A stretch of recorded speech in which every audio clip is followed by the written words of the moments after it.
Assalomu alaykum hammaga. Bize navbatdagi ko'mir qat yo'limizni Nukusga olib keldik. Nukusni nerede deb? Nukusni rayonuna olib keldik. Nerede?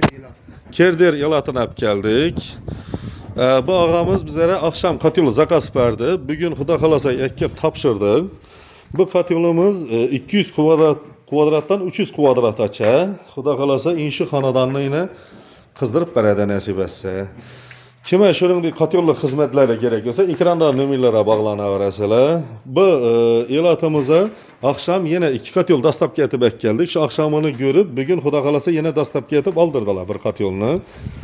Ağa qat yo'lni aytilgan vaqtda kepar yaxshi tushmay. Qat yo'lni aytilgan vaqtda kep berdim men.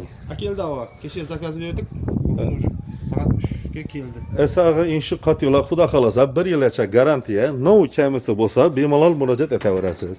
Emonda yana qat yo'lning pastida telefon nomerlarim bo'ladi. Shu telefon nomeriga bog'lanaverasiz to'g'ri. 91dan 425 83 87.